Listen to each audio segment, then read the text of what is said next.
E o PIB do agronegócio brasileiro caiu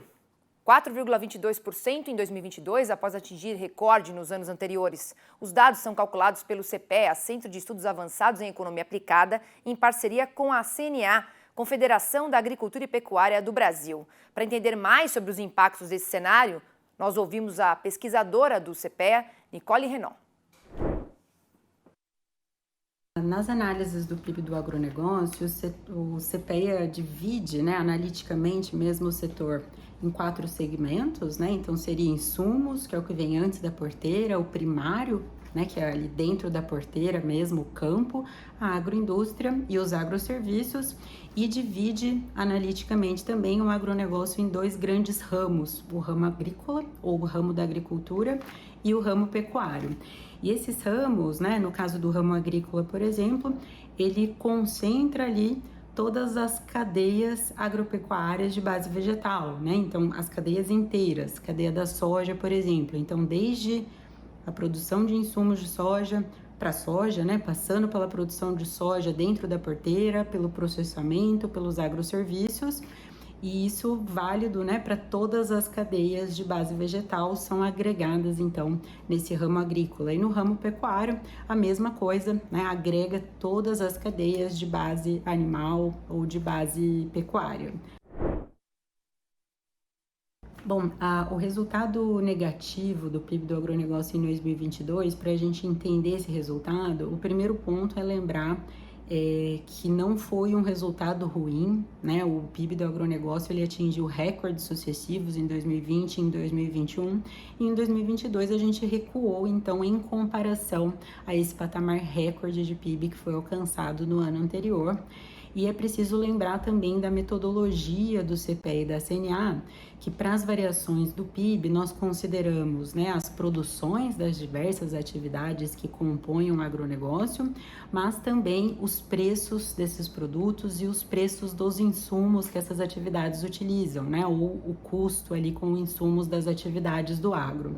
Pensando nisso, a queda em 2022, ela foi pressionada, sobretudo pelo resultado do ramo agrícola. O ramo da pecuária cresceu no ano passado e o ramo agrícola ele recuou principalmente por conta dos custos muito elevados das safras no ano passado. Os custos subiram principalmente dentro da porteira, mas subiram nas agroindústrias de base vegetal também, os custos com as matérias-primas agropecuárias, e além disso outros custos industriais também subiram. E além dessa alta do custo que aconteceu dentro e fora da porteira, nós tivemos algumas reduções de produção, e chama atenção aí a quebra da safra da soja, que é o principal produto dentro do PIB hoje. O que acontece com a soja se reflete no agregado, então a quebra de safra foi importante para explicar essa queda do ramo agrícola também.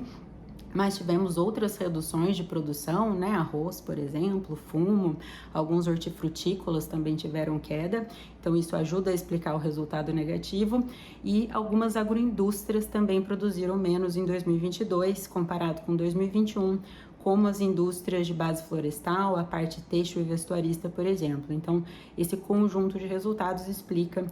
por que o PIB caiu em 2022. Bom, por enquanto, para 2023, nós não temos nenhuma estimativa, nenhum cálculo oficial, mas nós esperamos, não esperamos nada muito otimista, esperamos algo parecido, talvez um pouco melhor do que o que foi visto em 2022, e isso mesmo com as perspectivas de safra ainda estando muito boas, Nós temos diversos outros fatores aí influenciando os preços e os custos que não nos deixam ter uma perspectiva muito otimista para o resultado do PIB nesse ano, que são os seguintes, Os custos de produção vão continuar elevados nessa safra, e isso pode acontecer de forma concomitante a uma acomodação ou mesmo uma queda de preços para alguns produtos agropecuários. A demanda doméstica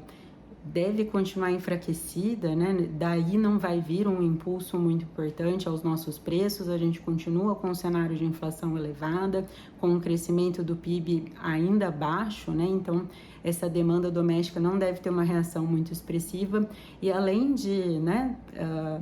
dificultar aí uma sustentação dos preços agropecuários, isso também limita uma retomada dessas agroindústrias que são mais focadas no mercado interno, né? Então, por conta desses vários fatores, que as nossas perspectivas